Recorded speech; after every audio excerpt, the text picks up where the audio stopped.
Hey guys, welcome to another night Owl Ramble. Before I get into tonight's topic, there's just a few quick things that I want to say. First of all, I hope you all had a wonderful summer solstice and a wonderful solar eclipse.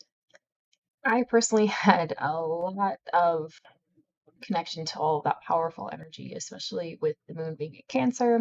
I'm a Cancer moon sign, so I felt a little chaotic. And then, secondly, Black lives still matter. So, with that being said, I just want to get into tonight's topic, which is going to be sort of a mix of a few things, so it might get a little rambly. I'm hoping I can be articulate, but basically, the overall theme is trying to find connection when struggling with being so immersed in the mundane and finding that sacred space, and also sort of aiding to that disconnect, healing that disconnect that we tend to all feel when it comes to our practice and the struggles of lack of sense of community, basically, in paganism. This is something that I've been thinking about a lot lately, and I have been a pagan and a witch for a very long time, and this has been one of my deepest struggles. Even more so as I have gotten older and I became a mother, and I had my own personal things that I needed to contend with in my own life, of which are being a stay at home parent and all of the struggles that come with that. For anyone who has been a stay-at-home parent, I'm sure you know what I'm talking about when I say that you really can lose your identity to this. And it is because you spend all day caring for other people. And there are times where it'll be like 4 in the afternoon and I'll realize I haven't even ate yet, much less showered or anything else. So sometimes finding a moment to be spiritual and feel connected seems impossible, especially in my own personal circumstance of dealing with chronic pain and fatigue and everything else that goes with that as well. So, and I'm not saying that working parents or people without children don't have these struggles as well. I'm actually speaking to everyone when I talk about this because I want to address this topic and I kind of want to get everybody's thoughts on it. But because I know that we all struggle with trying to feel connected and trying to find sacred space. And where in our lives can we do that? And there's one video that kind of sparked my thoughts on this even more, and it is actually a video called The Archetype of the Magician, which I will link down below and you guys should give it a watch. It's really interesting. Um, I started learning more about the archetypes at the beginning of the year, and it's just been kind of a fascinating journey. But I digress. Um, so in the video, it basically talks about the archetype of the magician and how we finding that sacred connection in our mundane lives, and how there are some people that are so disconnected from it, they look at it as just impossible. It's completely impossible to feel the divine or have a connection to the sacred. And I personally believe that some people aren't meant for that. I personally believe that some people aren't meant for paganism, just as there are some people who aren't meant for Christianity or any other belief structure. There are some people that aren't meant to really believe much of anything, and thus we have people who are atheists because that's just the way that their life is, that's the way that their mind works. And I don't necessarily think that there's anything wrong with that. But um, I could not personally imagine myself being so disconnected that I just would think that it was impossible. I have always known that there was something more because I've always felt it to some degree, even in the moments that I am so disconnected.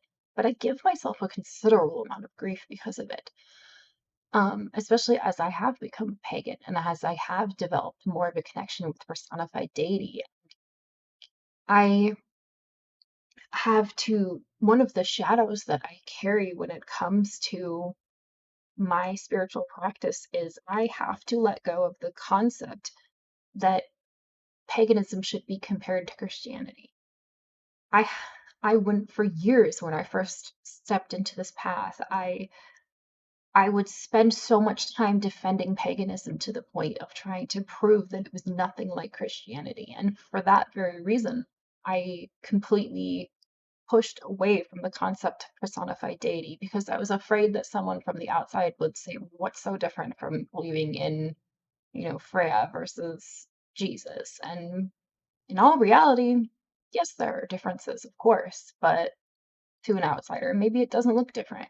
And I've gotten to the point where I don't really care if it does to them or not. I'm not really here to impress anybody else. I'm not really here to explain anything to anyone else to try and get them to really understand the way that I see it. And that kind of goes into the whole struggle that we as pagans have as with community. I feel that sometimes we feel so disconnected because it is harder for us to find community because we are a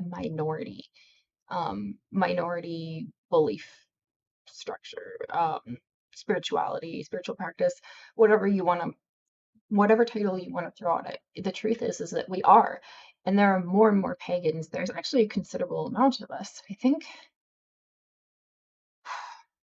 I can't remember. I know there was a recently. I think it had like over 2 million, maybe.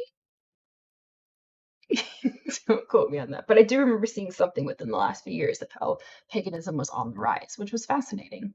And we do have a very good, we do a pretty good job about trying to build a community as well through, pagan pride, local pagan pride events, and the internet certainly helps with that as well.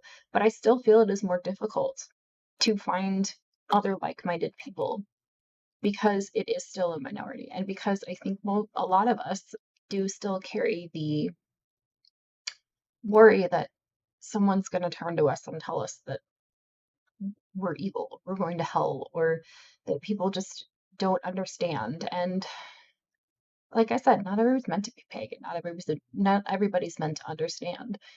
The only thing that I ever ask for from anyone in my personal life is just that I get the same respect that I give to them. I know many people of many different faiths, and I support all of them as long as they're not harming anyone themselves.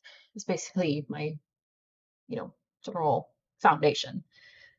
Um, but I do think that it is a lot easier for someone of a more mainstream faith to find community than it would be for a pagan. And I know that is rapidly changing, but I think it is a struggle that I have always had, and it is one of the reasons that I turned to YouTube because I was trying to find more like-minded people because I wanted to know that I wasn't alone. And essentially, that's why I joined YouTube 10 years ago. Um, it's because I wanted to know that I wasn't alone. And I sometimes wonder what would have happened if I had stayed on YouTube over this last decade. But that just wasn't meant to be. There was so much that happened through the 2010s decade that was life-changing for me, but that's beside the point.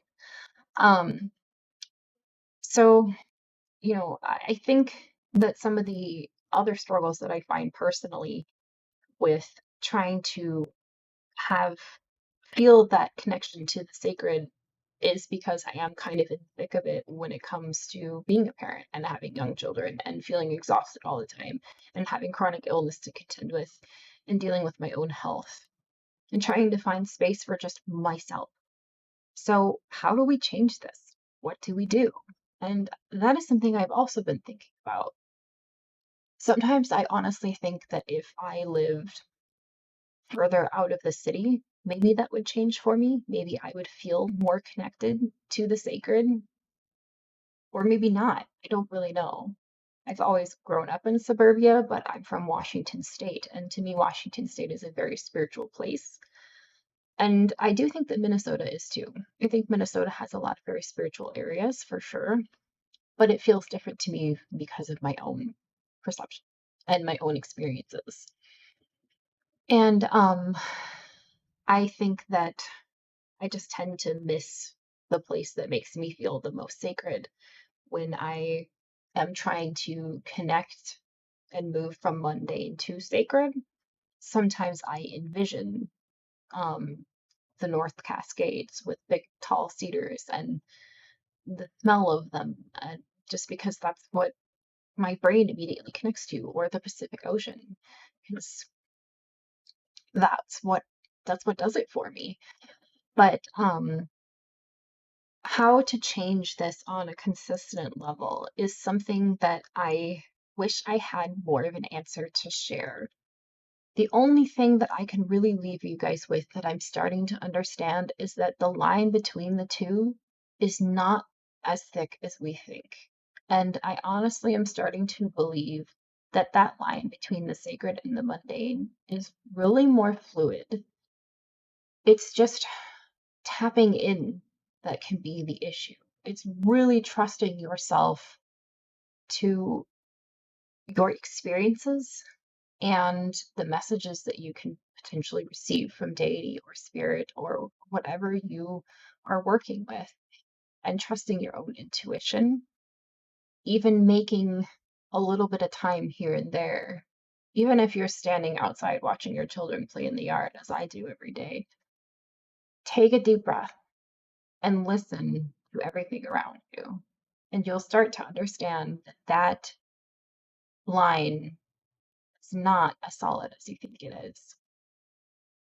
So I think that's what's been helping me, but I kind of wanted to talk about this and share my own personal experiences with it and my own struggles. I know I've kind of talked about this a little bit here and there, but yeah, I hope this video made sense and I hope you guys enjoyed it.